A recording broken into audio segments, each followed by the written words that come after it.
नमस्कार। प्रस्तुत है सुभद्रा कुमारी चौहान जी के द्वारा लिखी हुई कहानी सुभागी। अगर किसी को बेमौसम की बहुत सी चीजें देखनी हो तो कुछ दिन आकर जबलपुर में रहें और फिर बेमौसम की बहार देखें। बेमौसम का पानी तो जबलपुर में बहुत ही ज्यादा बरसता है। माघ महीने की एक रात की बात है। सर्दी बहुत जोर की थी और साथ ही साथ खूब तेज हवा जो तीर की तरह हृदय को बेधती हुई जान पड़ती थी। बादल तो इधर कई दिनों से थे, किंतु आज शाम को तेज तूफानी हवा के साथ जो पानी बरस रहा था वो बरसात के दिनों की याद दिला रहा था। इस समय पानी तो बंद था, परंतु बिजली का कड़कना, बादलों का गरजना और हवा का तूफान तेजी पर था। इस समय वही मौसम था जिससे मैं बहुत घबराती हूँ। ऐसे आंधी पानी और तूफान में मुझे डर भी बहुत लगता है। कोई विश्वास न करेगा, पर जब भी ऐसा अंधड़ उठता है और मेरे बच्चे घर के बाहर होते हैं तब मेरे मन में यही आशंका बनी रहती है कि कहीं ऐसा न हो कि इस आंधी में मेरा बच्चा कहीं उड़ जाए। ऐसा हो नहीं सकता, यह मैं अच्छी तरह जानती हूँ, परंतु फिर भी मैं घबराती हूँ। कोई काम नहीं कर सकती, कुछ लिख पढ़ नहीं सकती, यहाँ तक कि एक जगह बैठी भी नहीं रह सकती। एक अजीब तरह की बेचैनी बनी रहती है और जब तक बच्चे लौटकर घर नहीं आ जाते मन शांत नहीं होता। हाँ, तो मैं माघ महीने की एक तूफानी रात की बात कर रही थी। शाम से ही आंधी पानी का जोर था। मेरी आंखों की नींद और बच्चों की याद दोनों में होड़ तो रोज ही लगी रहती थी और प्रायः यही होता था कि नींद के सामने बच्चों की याद ही विजयी हुआ करती थी। ऐसे मौसम में तो मुझे वैसे भी नींद कम आती है, फिर जब बच्चों की याद आ रही हो तो फिर नींद भला कैसे आ सकती है। जब बादल बहुत जोर से गरजते और बिजली कड़कती तो मेरी आंखों के सामने महीनों पहले का एक दृश्य याद आ जाता।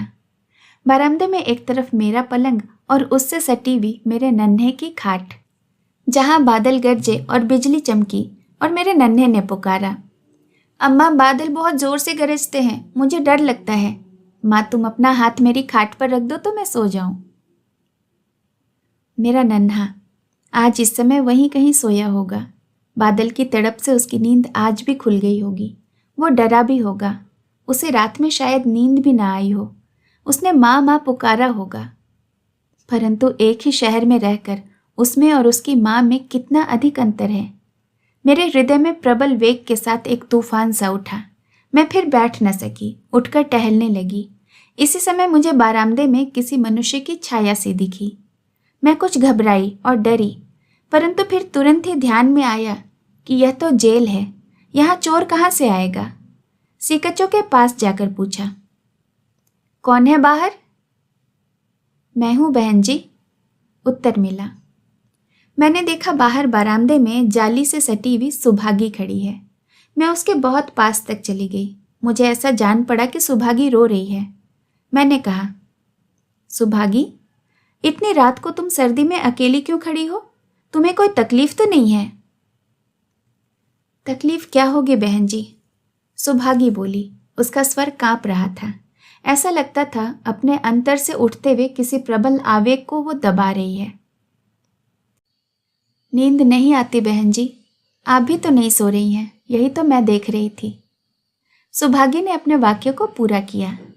मैंने कहा, मेरे न सोने का कारण है सुभागी, मैं छोटे बच्चे को छोड़ कर आई हूँ।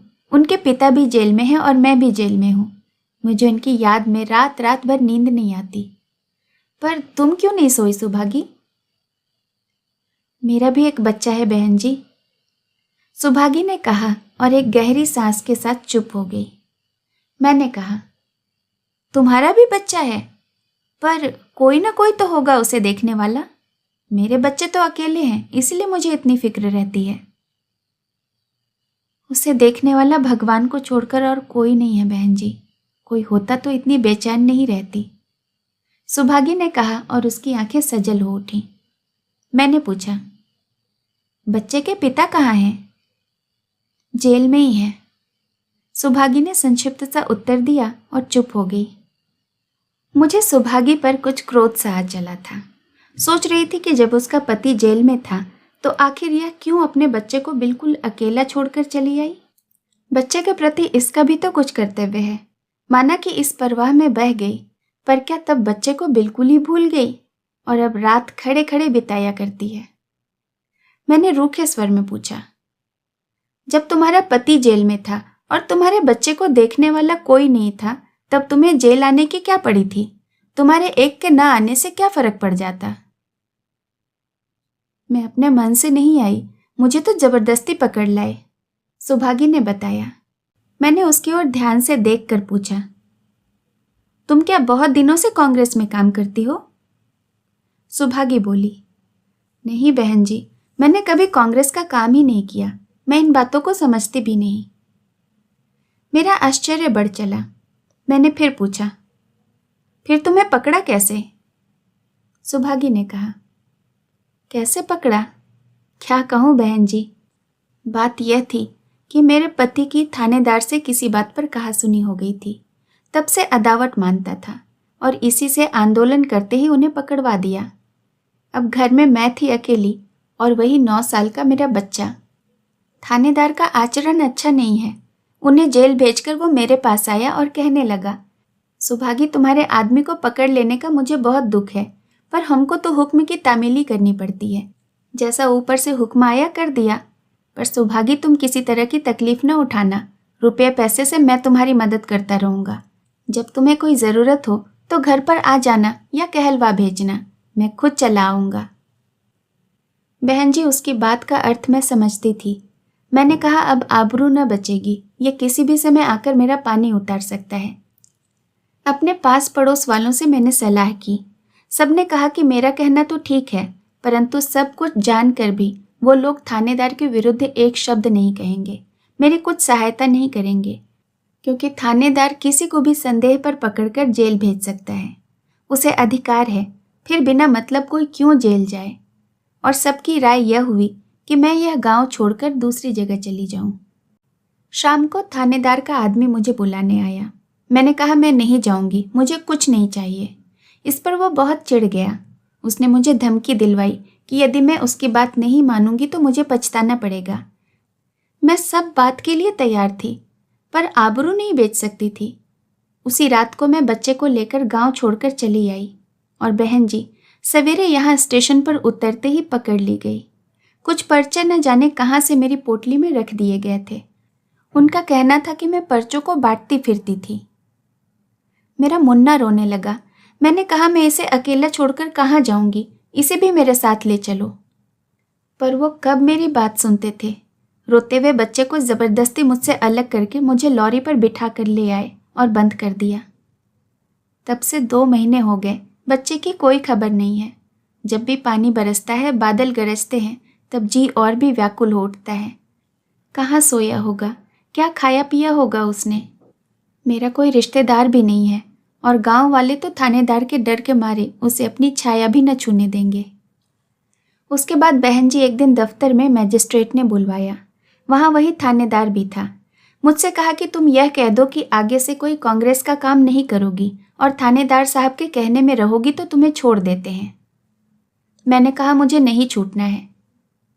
बहन जी, वैसे भी तो मैं कांग्रेस का काम नहीं करती, पर यह तो माफ़ी मांगना हो जाता और इससे कांग्रेस की बदनामी होती।